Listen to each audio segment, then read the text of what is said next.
Every day, in 1,000 loving homes, parents are doing things that feel completely normal. Wiping little hands with sanitizer, bouncing a fussy baby on a knee, propping a bottle so both hands are free for 5 seconds of peace. None of it feels dangerous. All of it feels like just parenting. But researchers who study infant development have spent decades looking closely at the small, everyday moments most of us never think twice about. And what they found is surprising. Some of the most ordinary habits, the ones no one warns you about, can quietly get in the way of how your baby's brain, body, and nervous system develop. Not because you're doing something wrong, because no one ever told you the why behind these 7 things. Today, we're walking through 7 everyday habits that pediatric researchers, occupational therapists, and child development scientists have flagged as worth a second look. Some come from work out of institutions like Harvard's Center on the Developing Child. Others come from decades of research on infant motor development and attachment. By the end of this video, you won't just know what to avoid. You'll understand exactly what to do instead, in ways that cost nothing and take less effort than what you're already doing. Picture this: a baby, 6 months old, lying on a playmat in the living room. Sunlight through the window, a mobile turning slowly overhead. And a parent just a few feet away, scrolling through their phone. It looks like nothing. It looks like rest. But in that small scene is the first thing on our list. And it's not what you think. The first everyday thing is what researchers call the background phone. Not phone use during a feeding or a diaper change. That's a different topic. This is the quiet, ambient presence of a screen nearby while your baby plays alone, even for just a few minutes at a time. Here's the moment-by-moment version. Your baby is on the mat. She babbles. She reaches for a toy, misses, tries again. She glances up, checking your face, the way babies do dozens of times an hour. That glance is called social referencing. It's how she checks whether the world is safe, whether her effort matters, whether someone is there. When your eyes are on a screen instead of on her, even briefly, that feedback loop goes quiet. Researchers who study parent attention patterns have found that babies notice these micro-absences. Not the phone itself, the stillness in your face. A well-known concept in developmental psychology, the still face effect, first documented decades ago, showed something remarkable. When a parent's face goes flat and unresponsive for even a minute or two, babies visibly try to re-engage. They coo louder, they reach, and if nothing changes, they turn away and self-soothe. Here's the part every parent needs to hear. This has nothing to do with income, family structure, or how much time you have. A single parent working 2 jobs and a parent who's home all day face the exact same phone pull. This isn't about being present every second.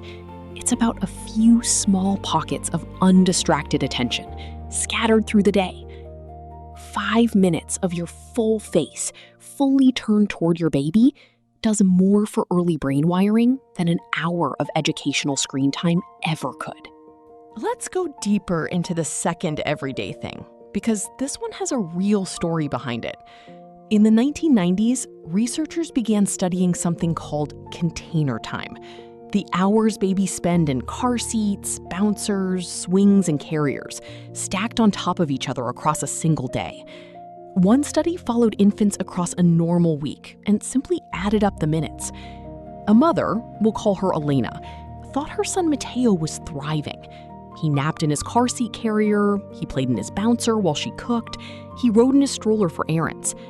Then, at his 9-month checkup, his pediatrician noticed something. Mateo could sit, but he wasn't pushing up onto hands and knees. He wasn't reaching to roll.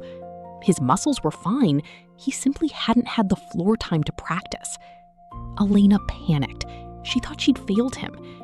But her pediatrician told her something researchers have confirmed again and again. This wasn't damage, it was a gap, and gaps close fast with the right input. Within 6 weeks of daily floor time, Mateo was crawling. His story isn't rare, it's common, and it's completely reversible. So here's your framework. 3 simple shifts, starting today. Step 1, the 5-minute floor reset. A few times a day, set your baby on a blanket, on their back or tummy, with nothing holding them. You can say, let's see what your body can do. No container, no toy required. Step 2, the face-first check-in. Before you reach for your phone near your baby, pause and make eye contact first. Just say, I see you, I'm right here. Then glance away if you need to. That one sentence resets the loop. Step 3, the noise off window. Pick one time a day, maybe during play, to turn off background TV or music. Silence isn't empty. It's when babies practice listening to their own babble, and yours. None of this costs anything. Not the padded activity gyms, not the developmental subscription boxes, not the sensory swings marketed as brain builders. The floor, your face, and a few quiet minutes outperform almost everything sold to you as essential. So let's bring it back to that living room. The playmat, the sunlight, the mobile turning overhead. Only now, picture it differently. The phone is face down. Your eyes are on her, just for a few minutes. She glances up, and this time, your face glances back. That's it. That's the whole shift. Not a parenting overhaul, not another purchase. Just floor time instead of container time. Your face instead of a screen. A few minutes of quiet instead of constant noise. And if you're sitting here thinking about your own Mateo moment, a bouncer used a little too often, a phone that's a little too close, let this be your permission to exhale. You didn't damage anything. You're not behind. You're simply learning what nobody handed you in the hospital discharge papers. The fact that you're watching this right now, thinking about how to do even a little better, already tells us everything we need to know about the kind of parent you are. If this helped you see your everyday routine a little differently, hit subscribe.